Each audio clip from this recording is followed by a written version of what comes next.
Tunamshukuru Mungu sana tena kwa ajili ya siku nzuri hii ya baraka ambayo Mungu ametupa ili tuweze kumfanyia ibada itakatifu ya mioyo yetu mbele zake. Tulikuwa tunajifunza kuhusu agano binafsi na Mungu.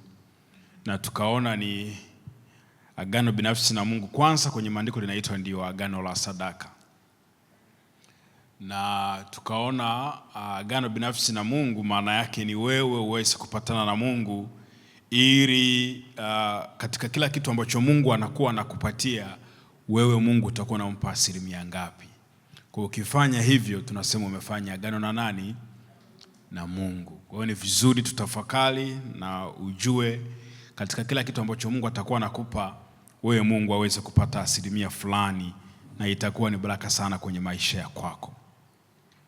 Sasa tulianza kuangalia mambo kadha wa kadha na tutaendelea leo tena hapa, na tunaamini ya kwamba tutabarikiwa, na kama unaamini sema amen. Amen.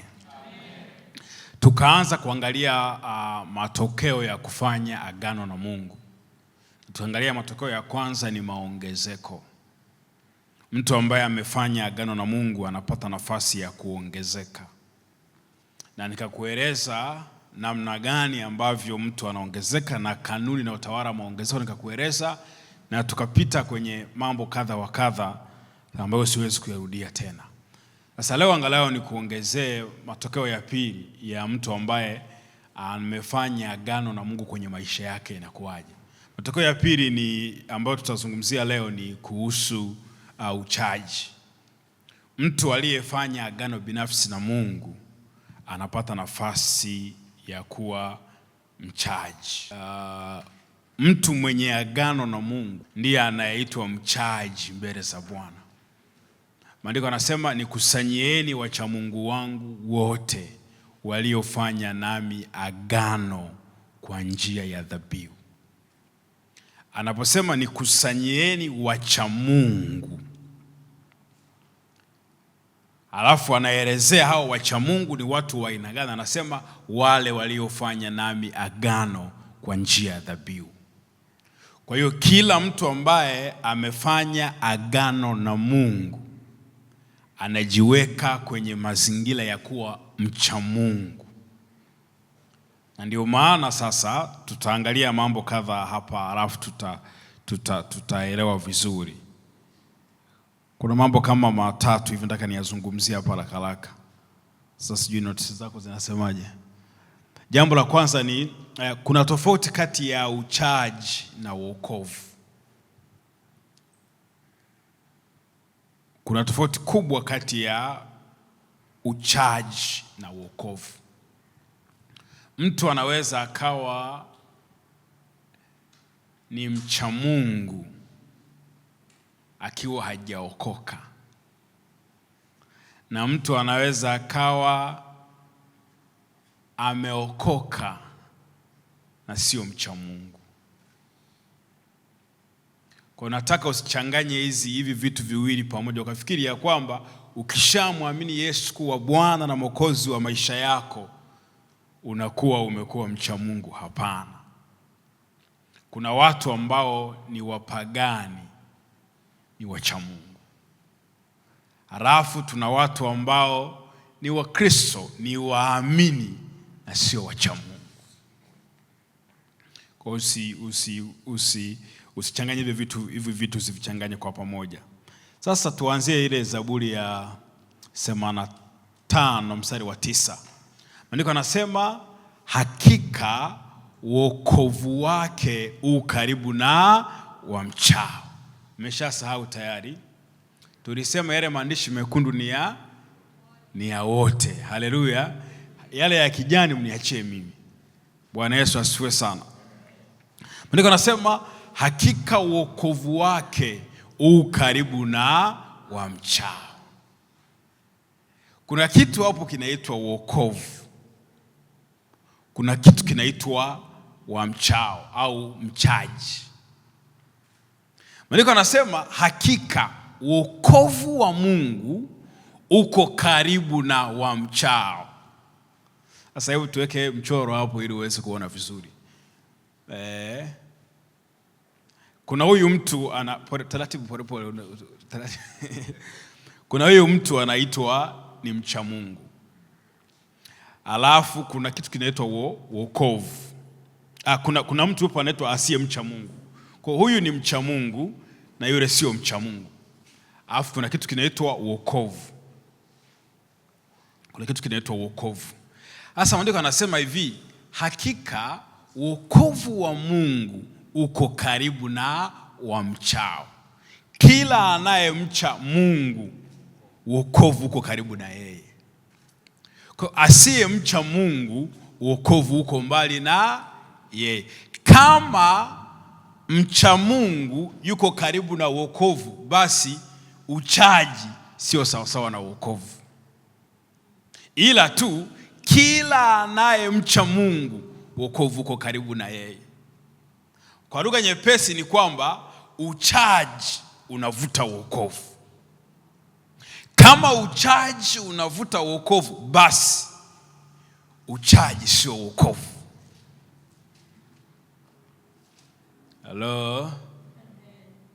Halo. Tuko pamoja watu wa Yesu?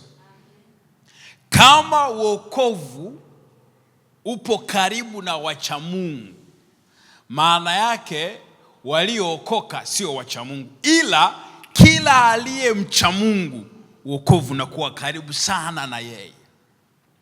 Kwa mantikio basi wokovu sio sawasawa na uchaji. Kwa hiyo ila mtu yeyote ambaye ni mcha Mungu, wokovu ni uko karibu sana ni karibu sana kuupata, ni rahisi kuupata wokovu.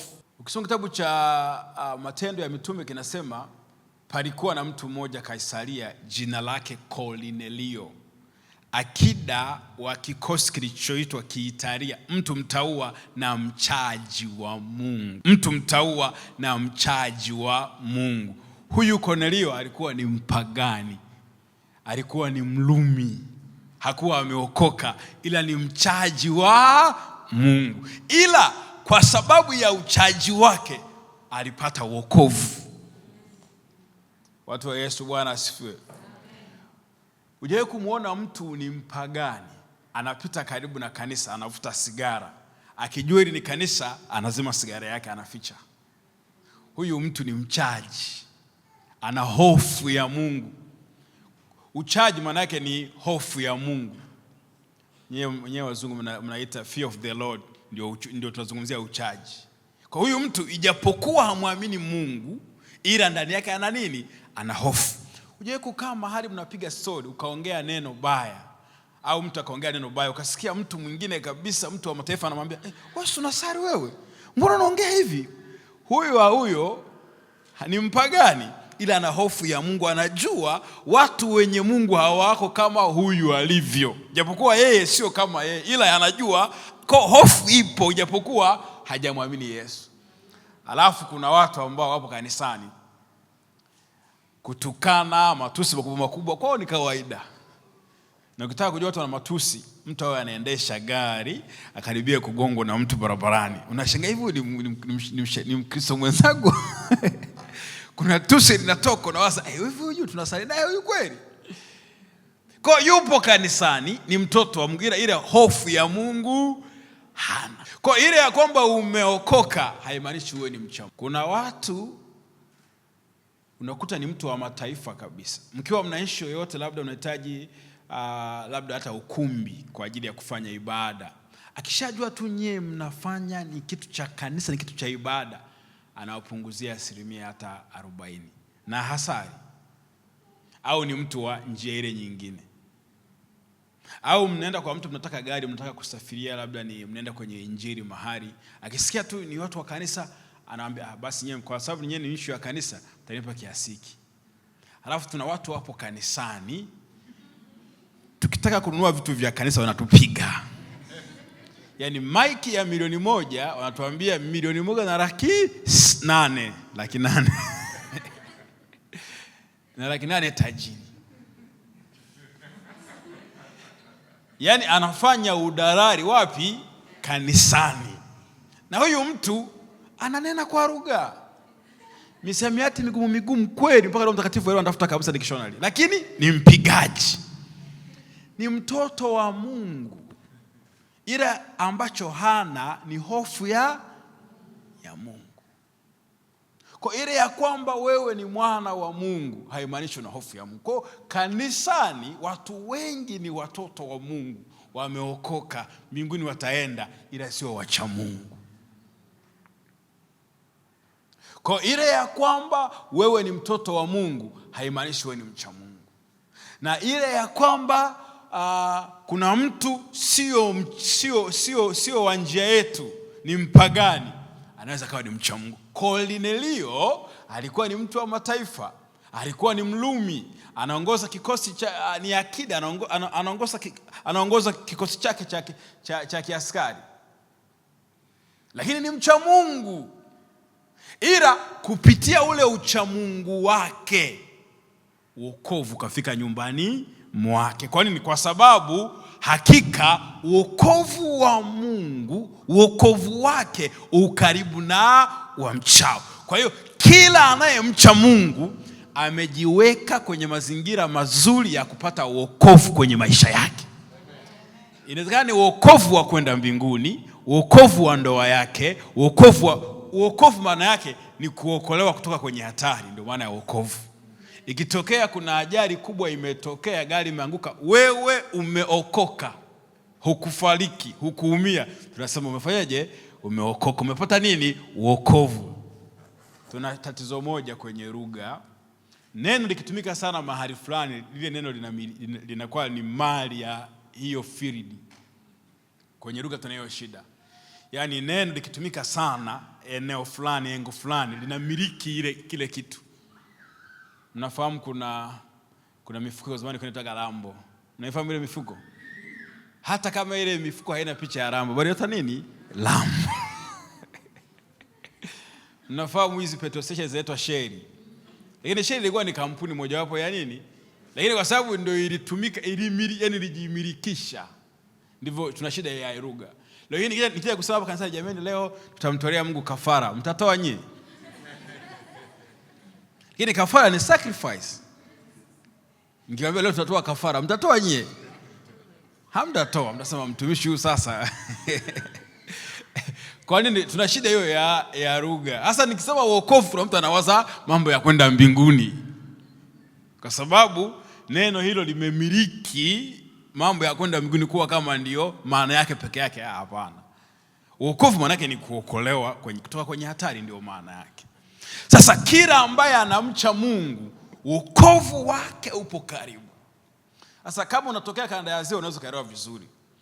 Kama wewe ni mcha Mungu, wokovu wako uko Chalinze. Hapa tu. Kwa ukita baba umeshasaidiwa. Kama wewe haumchi Mungu, wokovu wako uko Tinde. Unafahamu Tinde? Tinde ni ukitoka Shinyanga, ni Shinyanga. Wanasema ukipanda Tinde njia ya kwenda Kahama hivi. Tinde. Sasa wewe uko hapa, wokovu wako uko wapi? Tinde. Kwa ukipata shida yote ukiita baba, msaada utokee Tinde, uje ufike hapa ulishazikwa. Kwa ndio maana ni muhimu sana kwenye maisha kuwa nani? Kuwa mcha Mungu. Hakika wokovu wake ukaribu na wamchao. Sasa tutaona huko mbeleni baadaye. Sasa yule mtu ambaye ana agano na Mungu binafsi ni mcha Mungu. Nikusanyieni wacha Mungu wangu waliofanya agano nami kwa dhabihu.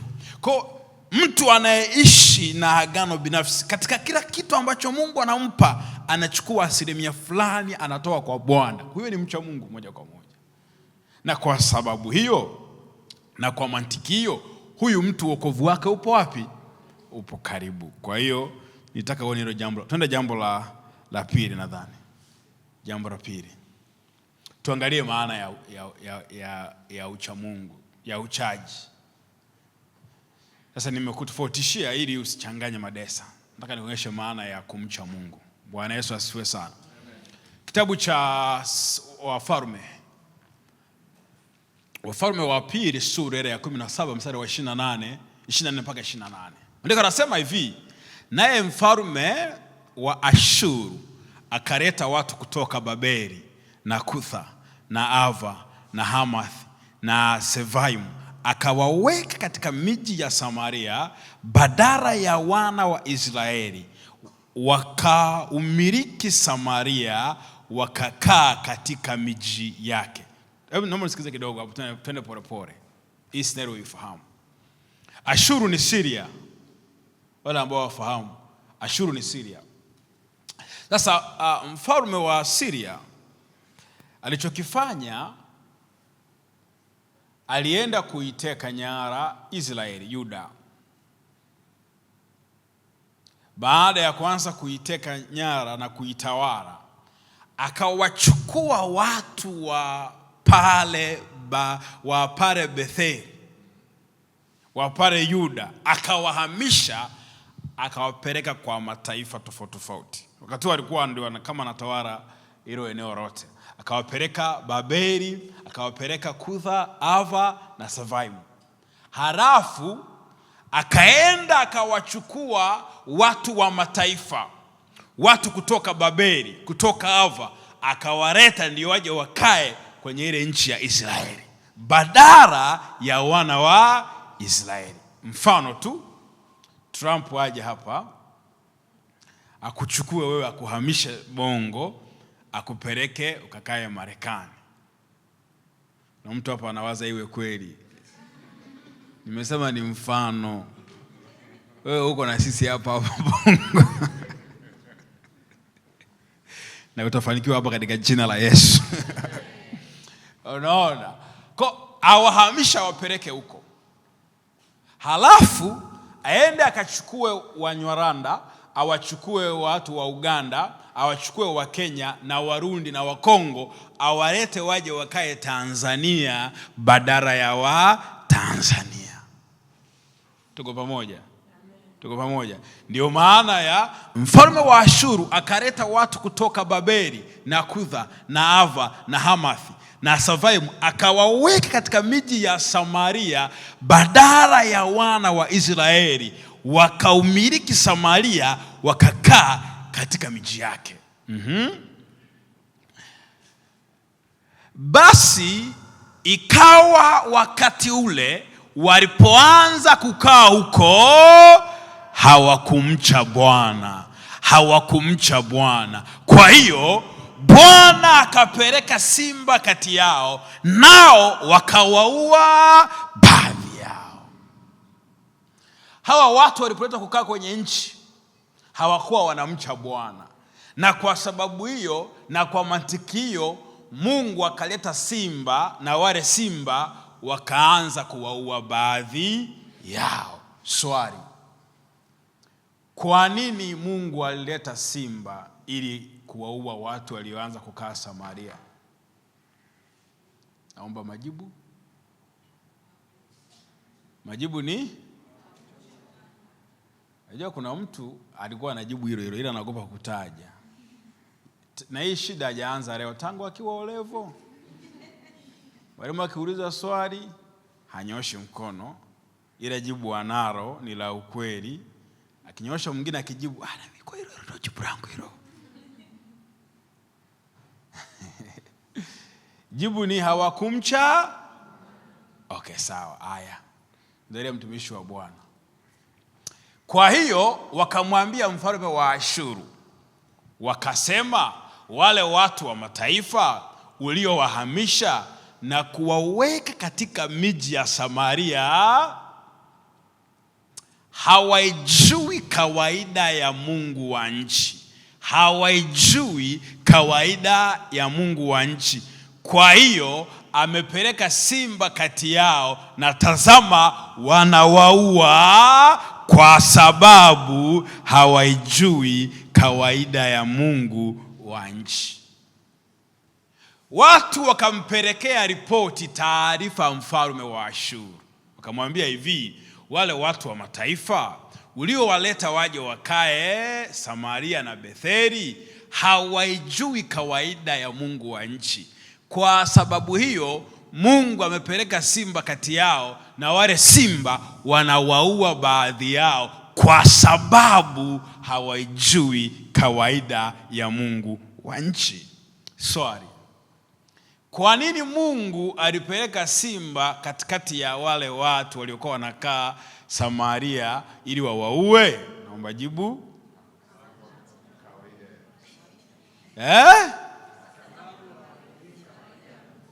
Kwa hiyo lile la kwanza tulifute, si ndio? Kwa hiyo lile la kwanza tulifute. Okay, tuassume ni typing error, si ndio? Tuassume. Tuendelee, mtumishi wa Bwana. Tuassume typing error. Ndipo mfalme sasa, baada ya kupata taarifa, ndipo mfalme wa Ashuru akatoa amri akasema, mpelekeni mmojawapo wa makuhani mliowachukua kutoka huko, aende akakae huko awafundishe kawaida ya Mungu wa nchi. Okay, issue si watu hao wanakufa kwa sababu hawajui kawaida ya Mungu wa nchi. Chukueni mchungaji aende akawafundishe kawaida ya Mungu wa nchi. Kazi ya mchungaji ilikuwa ni ipi? Okay, asante. Mstari wa 28. Basi mmojawapo wa makuhani waliochukuliwa kutoka Samaria akaenda akakaa katika Betheli, akawafundisha jinsi ilivyowapasa kumcha Bwana. Swali, kazi ya mchungaji ilikuwa ni ipi? Umebadilisha tena. Umebadilisha tena. Umebadilisha tena.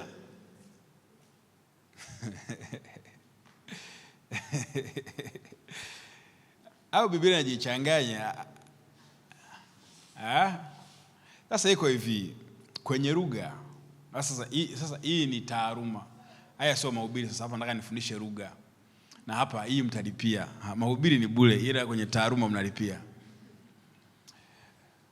Kwenye lugha maneno yakibadilishana sentensi. Nikisema maneno namaanisha maumbo ya maneno. Sasa kama mtakao mnaelewa. Maumbo ya maneno yakibadilishana nafasi kwenye sentensi, halafu sentensi ikabaki ina maana ile ile, inamaanisha kwamba yale maneno pia yana maana ile ile. Mfano, twende kwa mifano uone. Mfano. Mtu akisema, twende tena. Mtu akisema mbogo ameonekana, sentensi ya kwanza. Sentensi ya pili mtu akasema nyati ameonekana. Sentensi ya kwanza na ya pili kimaumbo inatofautiana. Kuna umbo hili linaitwa mbogo na kuna umbo hili linaitwa nyati. Haya maumbo mawili yamebadilishana nafasi kwenye sentensi kwenye eneo moja. Na kama sentensi imebaki kuwa na maana ile ile, basi mbogo ni sawasawa na nini? Na nyati. Watu wa Yesu, Bwana asifiwe. Sentensi ya kwanza anajua hesabu. Sentensi ya pili anajua hisabati. Sentensi ya kwanza na ya pili zina maana moja. Maumbo yaliyobadilika ni hesabu na hisabati. Kama maana haikubadilika, basi hesabu ni sawasawa na nini?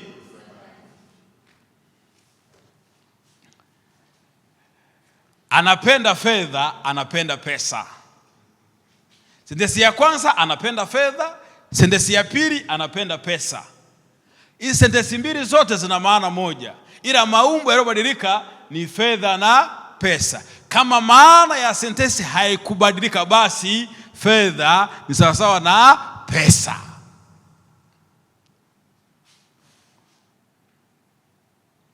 Alipanda treni. Mwingine akasema alipanda gari moshi.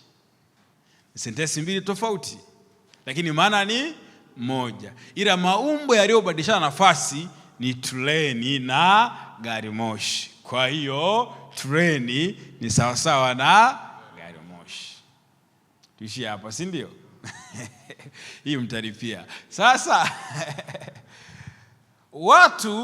ripoti ya maandiko inasema watu walianza kuuawa na simba kwa sababu walikuwa hawajui kawaida ya Mungu wa nchi. Wapeleka ripoti kwa mfalme wakasema hawa watu wameuawa kwa sababu ripoti ya maandiko inasema hawa watu walikuwa wanakufa kwa sababu hawakumcha Bwana. Ripoti ya maandiko, si ndio? Wapeleka ripoti wakamwambia mfalme hawa watu wanakufa kwa sababu hawajui kawaida ya Mungu wa nchi.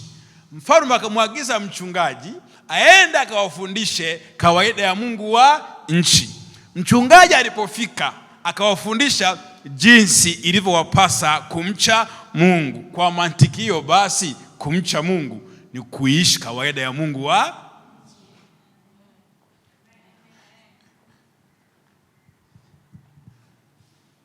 Umeelewa? Kwa tukisema kumcha Mungu tunamaanisha kuishi kawaida ya Mungu wa nchi. Watu wa Mungu, Mungu ana kawaida yake. Mungu ana mila yake. Mungu ana desturi yake. Mungu ana tamaduni yake. Kwa hiyo ukiweza kuishi tamaduni ya Mungu, ile mila ya Mungu, ile kawaida ya Mungu, wewe ndio unamcha Mungu. Kwa hiyo kwa mantikio ni kwamba kanisani hatuishi kama tunavyotaka. Kanisani tunaishi sawasawa na kawaida ya Mungu. Kwenye imani hatuishi kama unavyotaka. Kuna wale wanajua mimi siko chini ya sheria, mimi naongozwa na Roho. Wewe Roho mwenyewe anawatima nabii. Sasa kuna hiyo kitu kwamba mimi no. Mungu ana desturi yake, ana mila. Kila Mungu ana mila yake, ana kawaida, ana tamaduni yake, ana desturi yake. Kwa hiyo ukitaka uishi vizuri kwa huyo Mungu, lazima uishi kawaida yake, uishi mila yake. Sasa kitu watu ambacho hawajui, Mungu hajatuokoa ili tuje tumfanye. Mungu hajatuokoa ili tuje tufanye labda ABC. Mungu ametutoa kwa mataifa. Sababu yake ni moja tu, tumche yeye basi. Yoshua alipozeeka na alionyeshwa nchi kubwa kuiwamilikisha wana wa Israeli, kapigana vita, nguvu zimemuishia, kazeeka. Sasa anajua hapa nimeshazingua. Hawa watu sijawapa nchi yote kama ambavyo ramani Mungu amenionyesha. Najua hata matatizo tulionayo sasa hivi ya Mashariki ya Kati ni matatizo ya Yoshua. Yaliambiwa nchi hii yote kuanzia mlima huu mpaka mlima kule Lebanoni mpaka bahari ile, akaonyesha kila kitu, mpaka kule nimewapa. Kwa hiyo pigana uwape watu nchi hii. Yeye kapigana kidogo kaondoka. Na bahati mbaya hakuandaa mtu wa kuja kuchukua nafasi badala yake kama yeye alivyoandaliwa na Musa baada ya Musa. Yeye alikuwa ni mtu wa vita tu, hapa kazi tu, mambo ya kuandaa warithi alikuwa hana. Kwa baada ya kosa amechemsha, sasa imefika jioni, sasa miaka yake inakatika, ndio kaitisha kikao sasa. Ndio akaongea mengi, mwishoni akamwambia basi nyie mkishindwa basi mimi na nyumba utamtumikia Bwana. Hata nyie mkigoma basi mimi. Okay. Akawaambia hivi wale wana wa Israeli, akawaambia hivi, Mungu aliwatoa babu zenu Misri, akawapa mana jangwani wakara, akawapa kware wakara, kaipasua bahari ya Shamu, kavuka wakiwa na viatu vikavu.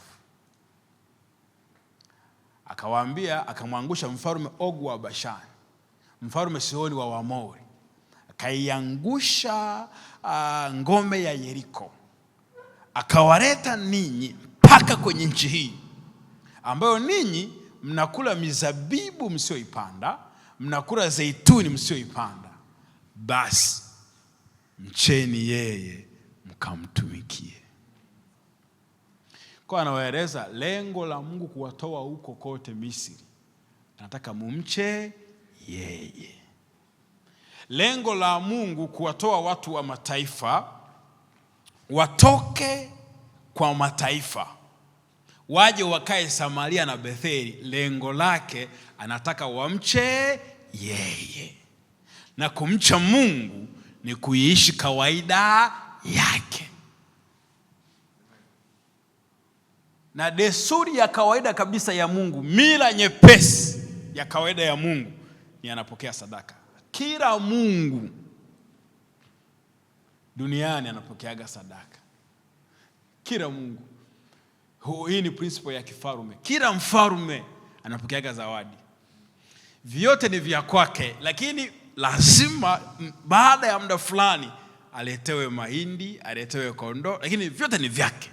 Ndio ufarume unavyotawala. Bahati mbaya sisi tumezaliwa kwenye presidential, kwenye utawala wa kirais, democracy.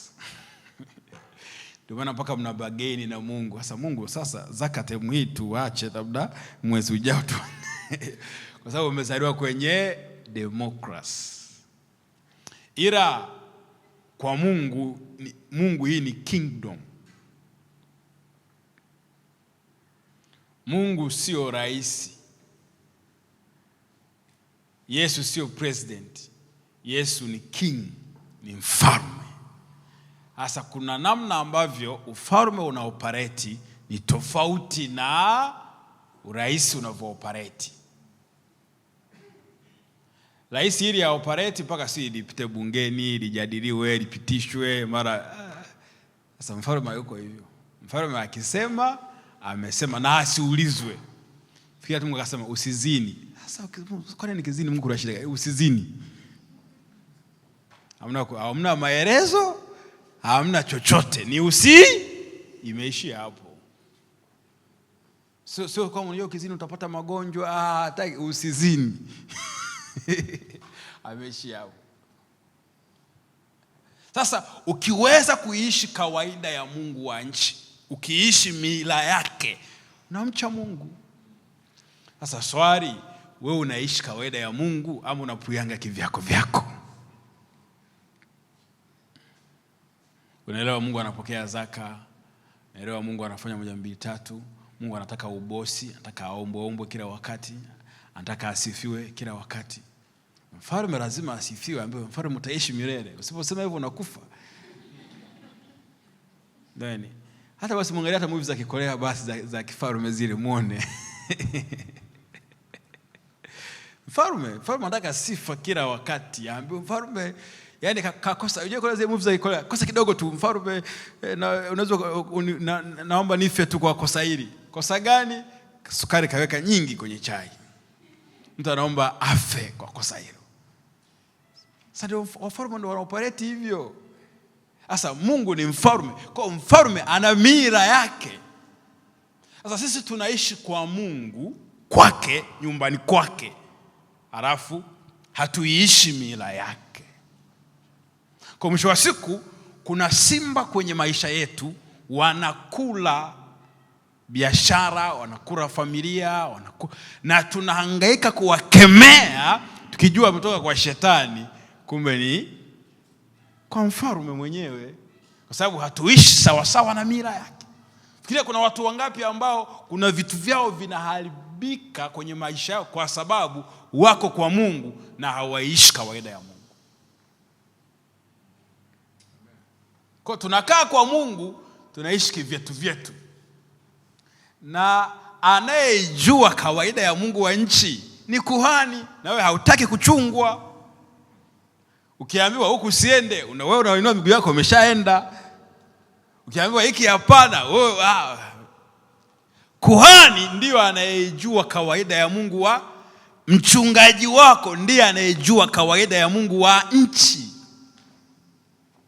Na ndio maana sasa Mungu kamleta kwako ili akufundishe kawaida ya Mungu wa nchi.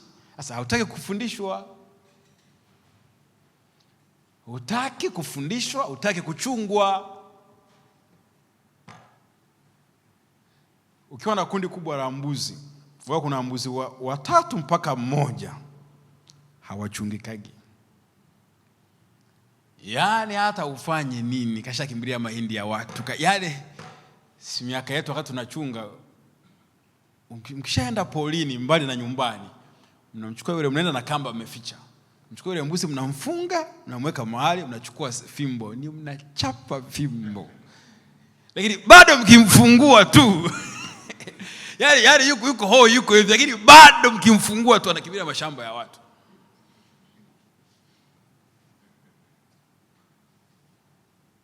Sasa tuna watu wengi wako wastahilio wamegoma kuchungwa. Hawataki kabisa kuchungwa. Hataki kufuata kawaida. Kile unachofundishwa kila siku kwenye madhabahu hii ya Mungu, unafundishwa kawaida ya Mungu ndio kazi ya kuhani. Sasa wewe umekataa. Haya, simba wakianza kutafuna ndoa, simba wakianza kutafuna biashara, simba wakianza kutafuna kazi, unaanza kuvunja na pasua. Fikiria unafukuza mchawi, kuna kitu kimetokea, mtu amerogwa, unapasua na kuvunja, alafu kumbe aliyemloga ni Mungu. Au nyinyi mjue kama Mungu anaroga? Amfahamu? Mnamkumbuka Sauli? Alikuwa anapagawa pepo mchafu kutoka kwa nani? Sauli ana mapepo. Ile yametoka kwa nani? Fikiria umerogwa na Mungu. Utaombewa na nani? Mafuta utakanyaga hora. Yaani mikono utawekewa hola. Baiana yako jirani, mtikise, mwambie jirani, tangu sasa uishi kawaida ya Mungu. Na tunazifahamu kawaida za Mungu. Tumeshafundishwa sana kwamba tuwe tunaomba, tuwe tunafunga. Tumeshafundishwa mno kawaida ya Mungu wa nchi. Tuwe tunatoa zaka, tumeshafundishwa sana. Kwa hiyo mtu anayemcha Mungu ni mtu ambaye anaishi kawaida ya nani? Kawaida ya Mungu. Tumpigie Yesu makofi mengi mengi. Sasa tuende jambo la 3. Mtanisamehe tu. Mungu anaamini jitahidi, labda hapa naweza nikamalizia hapa. Tuende jambo la 3.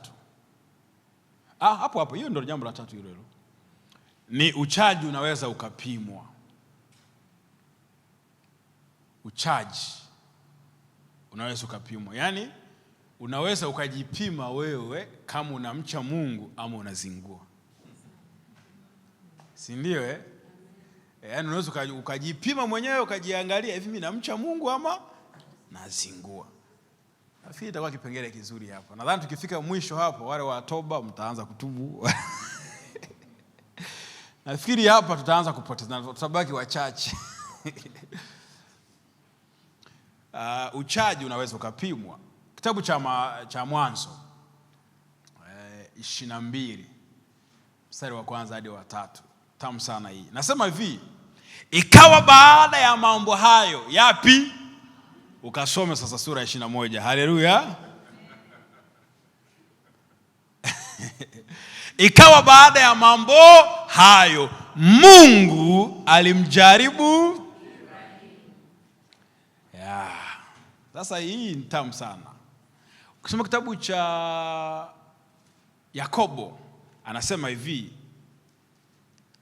mtu ajaribiwapo asiseme ya kwamba anajaribiwa na nani? Na Mungu. Maana Mungu hajaribiwi na maovu, wala yeye mwenyewe hamjaribu mtu. Ayaelezea.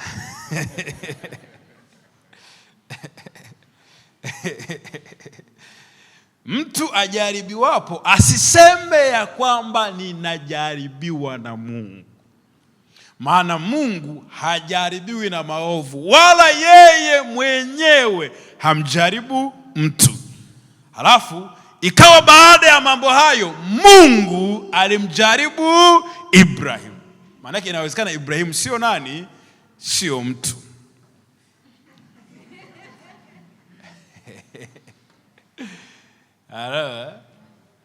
Sasa kuna majaribu ya aina 3. Usichanganye. Kuna jaribu linaitwa test. na kuna jaribu linaitwa temptation. Sasa kuna jaribu kutoka kwa Mungu linaitwa testi, na kuna jaribu kutoka kwa shetani linaitwa temptation. Testi ni kwa ajili ya kumpima mtu, kumuona anafaa kwenda hatua inayofuata, ndio maana inaitwa testi. Unakumbuka darasa la 3 na la 4 kuna mtihani kuna inaitwa jaribio la kwanza, jaribio la pili, jaribio la 3, jaribio la, unakumbuka? Lengo la hayo majaribio ni kukuona wewe, kwamba mwalimu akuone wewe unafaa kwenda topic inayofuata, ama tuishie kwenye topic hii tu bado hujaelewa, kwa sababu topic inayofuata huwezi kuiweza kama hujamaster topic hii nyingine. Watu wa Yesu, Bwana asifiwe. Ndio maana kwenye kozi kuna test 1 na test 2. Ni mwalimu aone, lecturer mhadhiri aone kwamba tunafaa tuendelee na hii kozi ama bado hawajamaster hawa watu. Ndio jaribu la Mungu ni kwa ajili ya kumpandisha mtu kwenda viwango vingine. Haleluya, watu wa Yesu. Ila sasa kuna jaribu sasa lile la Yakobo lile ni la shetani, ni kwa ajili ya kumwangusha nani? Mtu. Hilo ndilo Mungu waga hafanyi.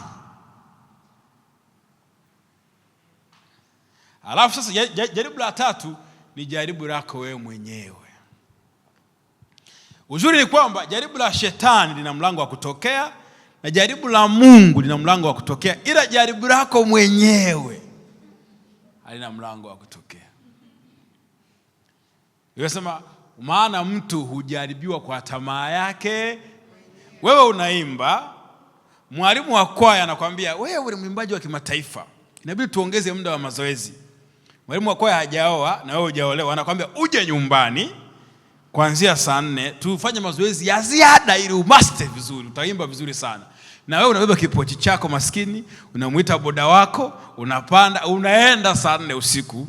Jamaa anakaa kwenye ghetto, mnaingia ndani ya ghetto, anafunga mlango, anameza ufunguo.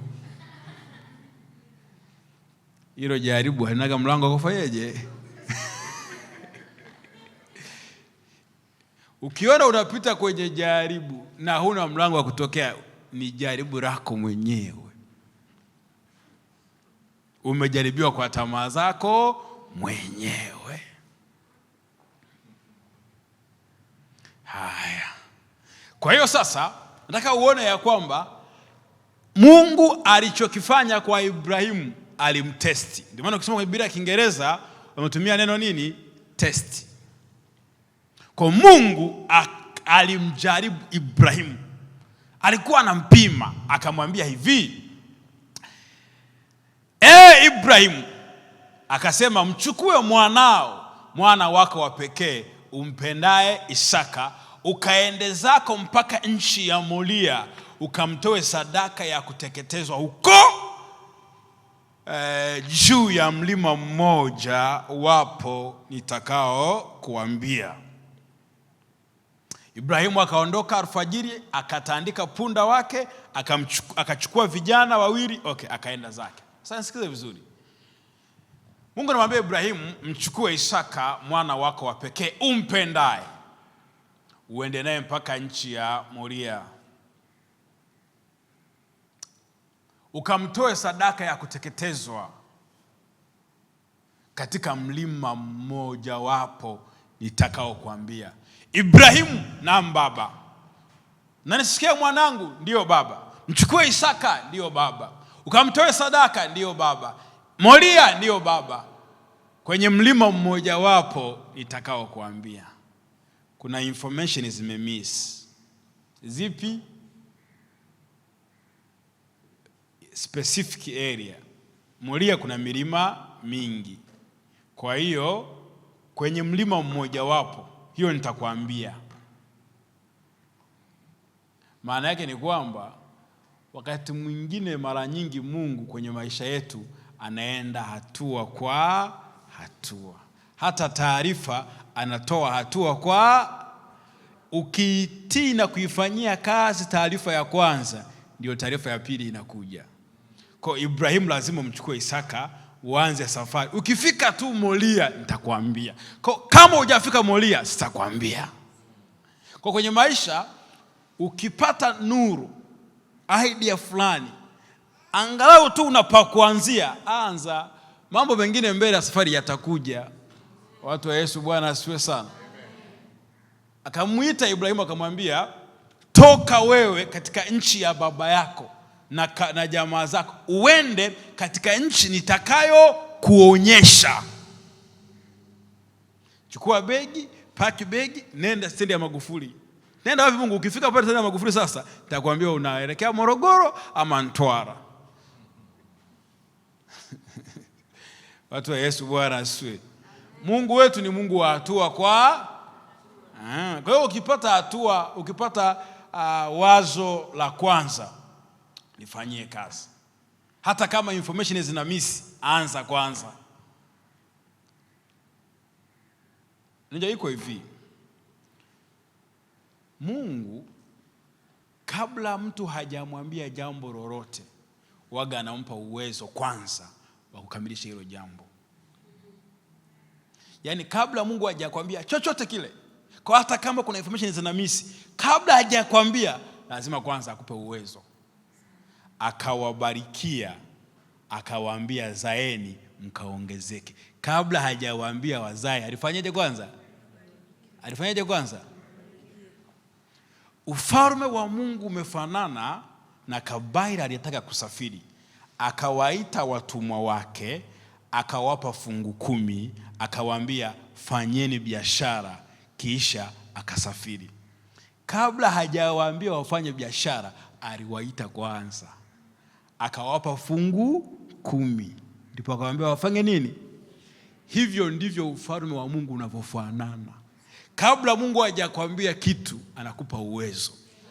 Akawaita tena shara, akawapa uwezo wa kutoa pepo na magonjwa ya kila aina. Kisha akawaambia wamtangulie kwenye vijiji vinavyomkabili. Kabla hajawaambia enendeni ulimwenguni kote, aliwaita kwanza, akawapa mamlaka na uwezo. Kwa chochote ambacho Mungu anachokuambia kwenye moyo wako, hata kama kuna taarifa zina miss, uwezo wa kukamilisha hicho kitu ulishapewa kwanza. Kwa Mungu akwambia kwamba anzisha kampuni, uwezo wa kuongoza kampuni tayari unao. Watu wa Yesu, Bwana asifiwe. Mungu akishakwambia jenga gorofa, hata kama mshahara wako ni 70,000, ila tu umesikia sauti ya Mungu, jenga gorofa, ndugu yangu, anza kuweka msingi. Haleluya. Tumekubaliana watu wa Yesu. Kwa Ibrahimu anaambiwa sasa amchukue Isaka. Kwa hiyo pepa yake, mtihani wake ni Isaka. Ndio anapaswa amtoe sadaka. Location ama chumba cha mtihani ni Moria. Msimamizi wa pepa ni Mungu. Atapiga chabo wapi? Sikumbuka alimjaribu, si unakumbuka? Alimjaribu, maana alikuwa anamtest. Kapewa test 1. Chumba cha mtihani ni Moria, pepa ni Isaka. Afanye ile pepa. Na Mungu akiwa anapima, maana yake kuna kitu kinachopimwa. Mahali popote penye testi au mtihani, kuna kitu kinapimwa. Na utajuaje kinachopimwa? Ni kwa kuangalia aina ya maswali. Sasa hii ngoja niwafundishe. Hii sio mahubiri, hii mtalipia. Hii sio mahubiri. Mimi ni mwalimu kwa taaluma. Shadangu ya kwanza ni ualimu. Kwenye taaluma, kila aina ya maswali ambayo unaona kwenye mtihani ukiwa unafanya, kuna kitu ambacho mwalimu anapima. Mfano, maswali ya multiple choice, yale ya machaguo ama yale ya kuoanisha. Si mnafahamu yale? Kile ambacho mwalimu anachopima kwako ni uwezo wako wa kumbukumbu. Kwa sababu jibu lipo, swali lipo. Kwa wewe anachokipima pale ni uwezo wako wa kumbukumbu.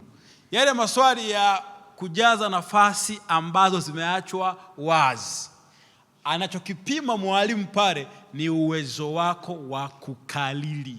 Na ndio maana kama jibu ni chakula, wewe ukaweka ala badala ya ero, umekosa. Umeelewa? Sababu kinachopimwa pale ni uwezo wako wa kufanyaje? Yale maswali ya essay, si mnafahamu yale ya kujielezea. Mwalimu anatupima pale ni uwezo wako wa kujieleza.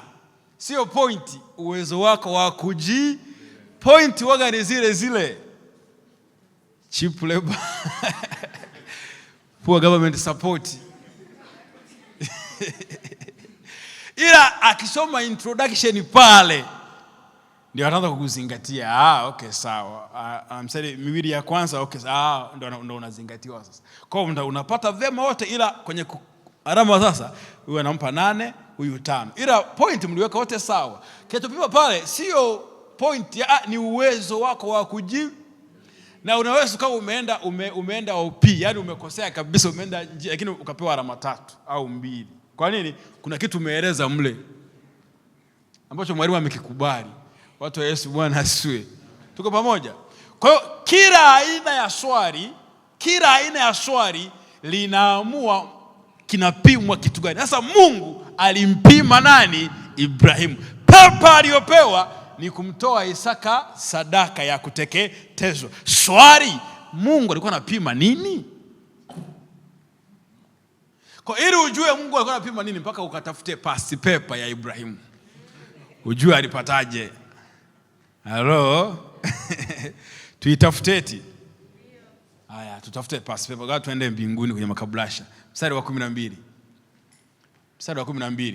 Akasema, usimnyoshe kijana mkono wako, wala usimtendee neno, kwa maana sasa ninajua ya kuwa unamcha Mungu.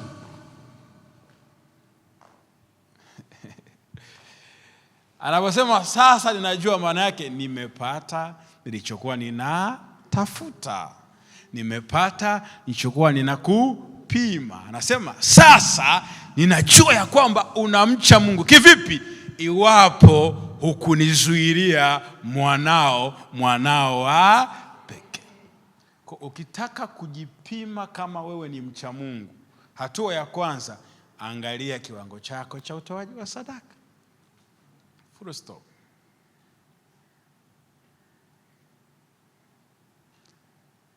Mnanisikia? Tuende Yeremia nafikiri. Yeremia 32 inasema hivi, nitawapa moyo mmoja na njia moja wapate. Hausomi? Okay, wait. Nitawapa moyo mmoja na njia moja wapate kunicha siku zote kwa maombi yao. Sio maombi, sio kusifu na kuabudu.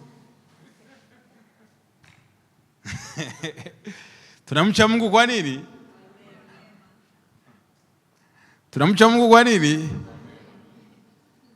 Sijoga sahau. Wapate kunicha siku zote kwa mema yao. Yale mema unayopata kazini kwako ndio unayatumia kumcha nani? Yale mema unayopata shambani kwako ndio unayatumia kumcha nani? Sio kwa mdomo. Ndio maana sasa Kornelio alikuwa ni mpagani na ni mcha Mungu. Kwa nini? Mwamba anatoaga sadaka, huko ni mpagani. Hello?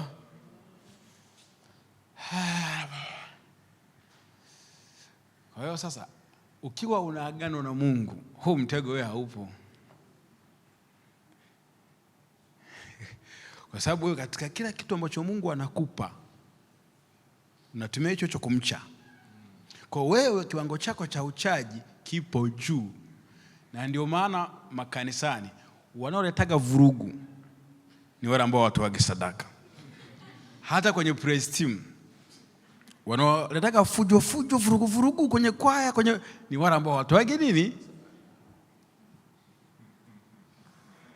Kwa sababu kila anayetoa sadaka ni mcha Mungu, ana hofu ya Mungu.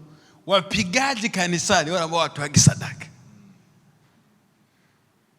Kwa ukiwa una agano na Mungu, katika kila kitu ambacho Mungu anakupa unampa pasenti fulani, wewe ni mcha Mungu.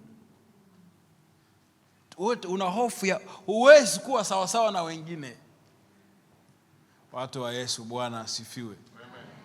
Kwa hiyo ukitaka kumcha Mungu, ukitaka kujua kama unamcha Mungu, angalia pasenti zako za utoaji wako wa sadaka. Basi. Okay. Twende tuone kama nta. Twende.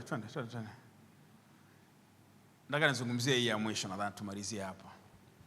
Kuna maombi yanauliza kwanza uchaji ili ajibiwe. Yeah, this is powerful. Kuna maombi ukiwa unamuomba Mungu ili Mungu ayajibu, anauliza kwanza kama wewe ni mchaji.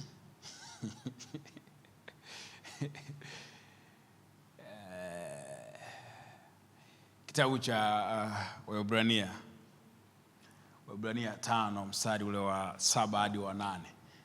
Waebrania 5:7-8. Yeye siku hizo za mwili wake alimtolea yule awezaye kumwokoa na kumtoa katika mauti, maombi na dua pamoja na kulia sana na machozi.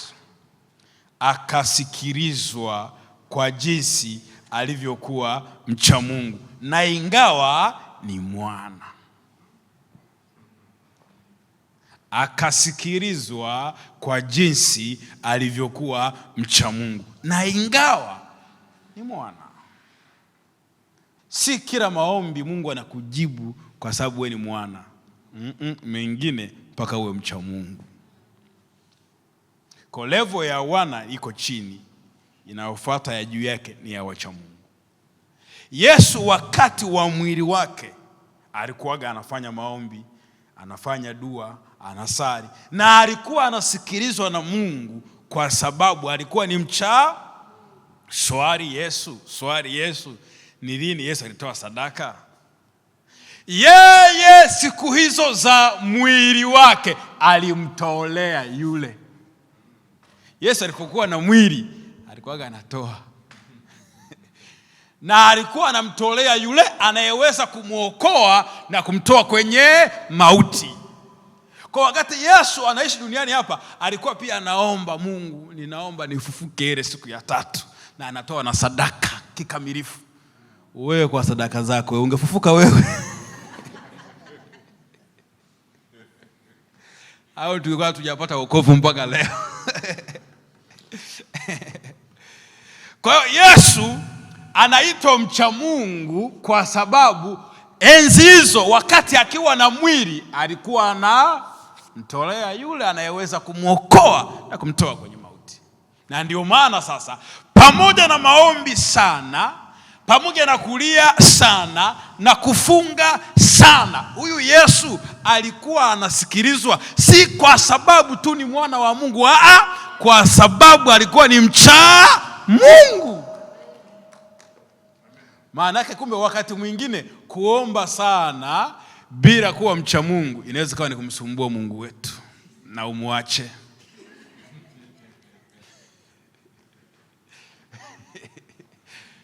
Maombi kibao baba. Unamcha Bwana.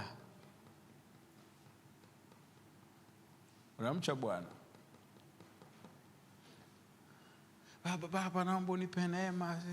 Na watu wengi waga wanafikiri ya kwamba Nuhu aliokolewa kwa sababu ya neema. Unajua Nuhu alipata neema mbele za Bwana. Aliipataje? Unaweza kupata hiyo verse? Hiyo niweke hiyo. Kwa imani Nuhu akisha kuonywa na Mungu katika habari za mambo yasiyoonekana bado, kwa jinsi alivyomcha Mungu, aliunda safina apate kuokoa nyumba yake, apate kuokoa. Hakika wokovu wake u karibu na wamchao. Nuhu neema haikuja bure. Nuhu alikuwa ni mcha Mungu. Hivi fikiria wewe upewe tenda ya kutengeneza meli mita 300. Mita 300 ni viwanja vingapi? 3 vya mpira, si ndio? Huyo aliyekupa hiyo tenda hajakupa advance, hajakupa budget, hajakupa ubao, hajakupa material yoyote atakayotengeneza meli. Mbao ni za kwako, misumari ni ya kwako, lami ni ya kwako, si ni nini ya kwako, kila kitu ni cha kwako. Kama wewe sio mcha Mungu, hiyo meli huundi.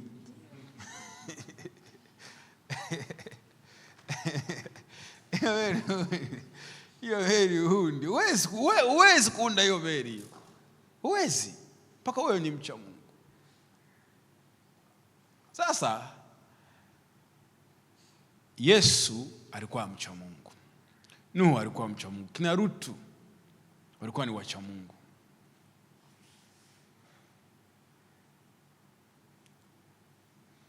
Na uchaji wao Mungu aliupima kwa utoaji wao wa sadaka, wapate kunicha siku zote kwa mema yao. Ndio maana maandiko yanasema, nikusanyieni wacha Mungu wangu waliofanya agano nami kwa dhabihu. Kwa hiyo kila ambaye ana agano na Mungu, uchaji wake uko juu. Kwa ndio maana na wewe sasa unahitaji kufanya agano na nani? Na Mungu, ili kuboost uchaji wako. Na kwa nini uwe mchaji? Kwa sababu kuna maombi mengine hayajibiwi mpaka umekuwa nani? Mcha Mungu.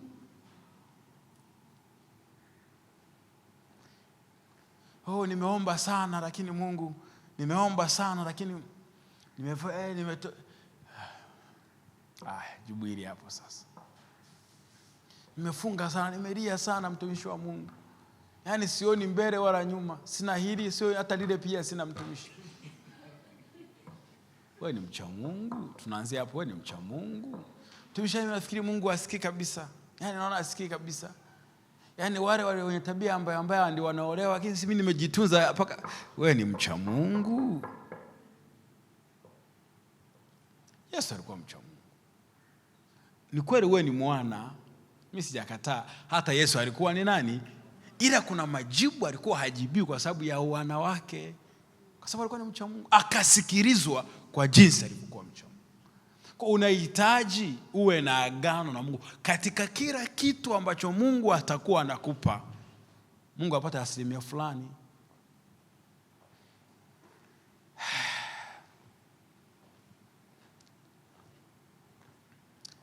Nafikiri tutoshe hapa. Simeelewa? Kuna mtu anaendai? Hamna. Basi tusimame. Simame. Praise team, ninaomba tuje hapa kidogo. Sisi tunaweza kufanya agano na Mungu sasa, si ndio? Tufanye agano. Sasa kwenye agano lazima pawe pana kitu kinaitwa alama ya uaminifu. Naomba mtu unisaidie kushusha hii. Kwenye agano kuna kitu kinaitwa alama ya nini? Ya uaminifu. Mungu alipofanya na Ibrahimu agano, alimpa tohara kama alama ya nini? Ya uaminifu. Rahabu yule kahaba alipofanya agano na wale wapelelezi, walimwambia afunge kamba nyekundu dirishani kama alama ya nini? Ya uaminifu. Mungu alipofanya agano na Nuhu, alimpa upinde wa mvua kama alama ya nini? Ya uaminifu. Mungu alipofanya agano na Daudi, alimpa kiti cha enzi cha ufalme nyumbani kwake katika uzao wake kama alama ya uaminifu. Kwa hiyo sisi tunataka tufanye agano na Mungu hapa.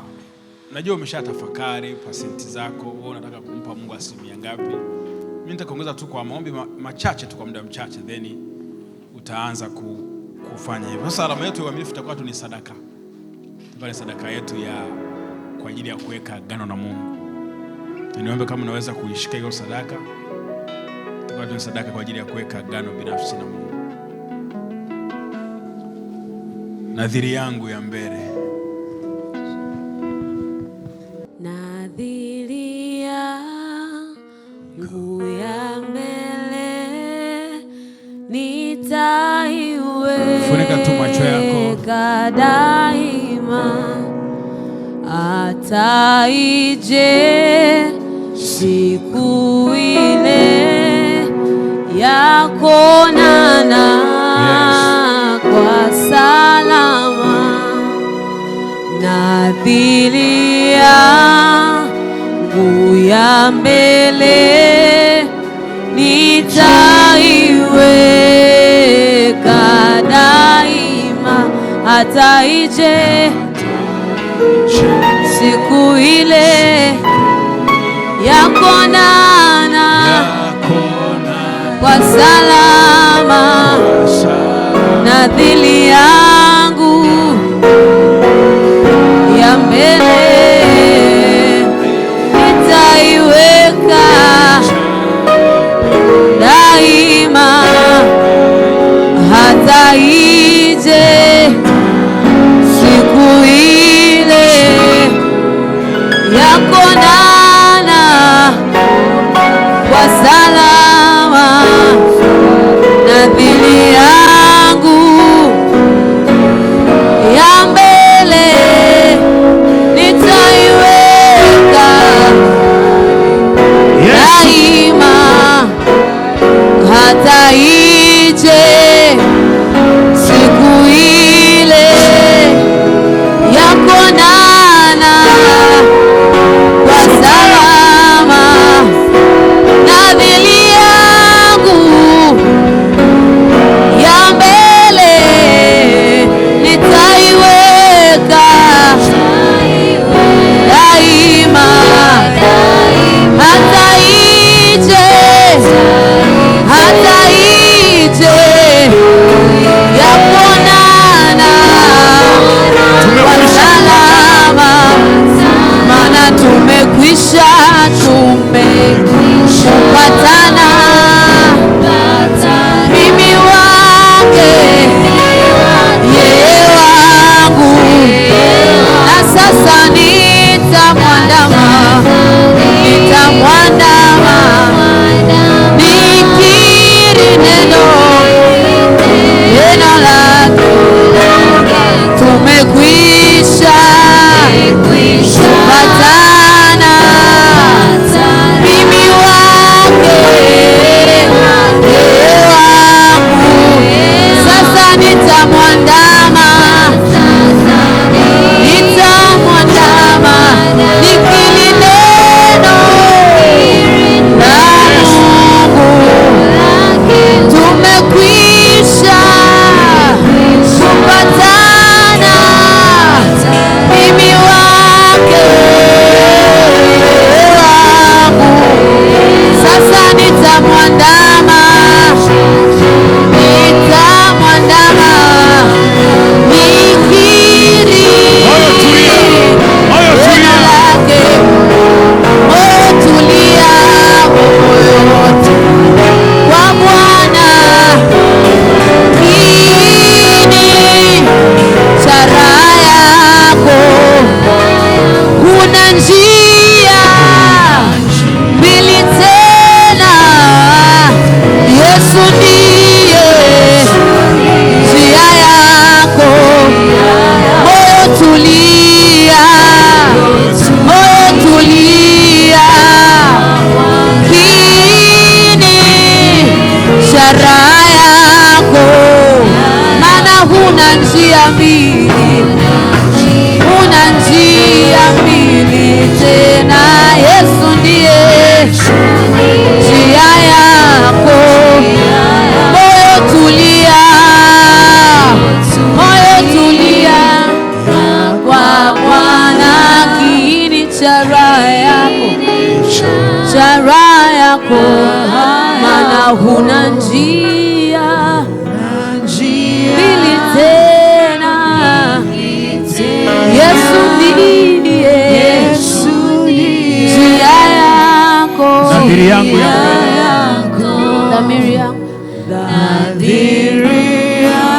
nadhiri yangu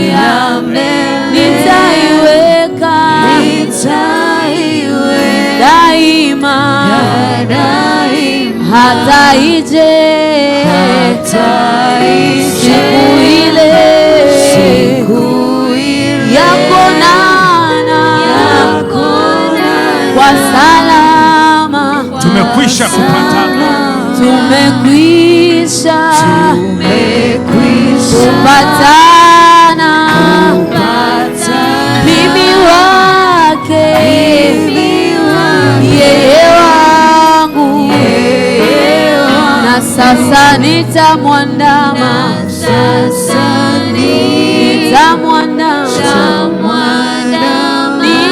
nikiri neno lake. Inua tu mkono wako juu kwa Yesu, sema kwa sauti, Bwana Yesu. Ongeza sauti yako tena, sema Bwana Yesu. Bwana Yesu, kila agano kwenye maisha yangu lililofanyika, agano la miungu, agano la mauti, agano la mizimu, ninalivunja kwa damu ya Yesu, kwa damu ya Yesu. Agano la ndoa za kipepo ninalivunja kwa damu ya Yesu, kwa damu ya Yesu, kwa damu ya Yesu. Agano la ardhi ninalivunja kwa damu ya Yesu.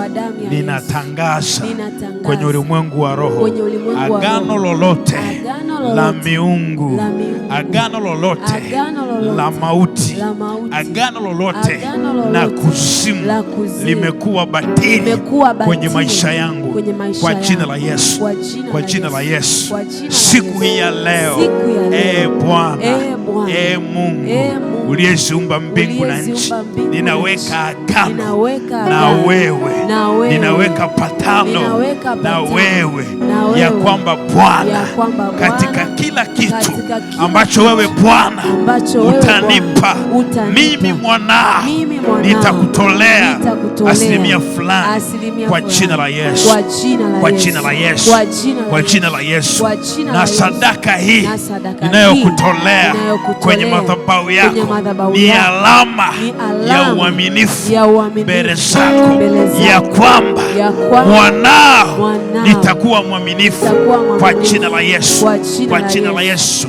Nawe Bwana unitendee mema, yaliyo mema kwenye maisha yangu, kwa jina la Yesu.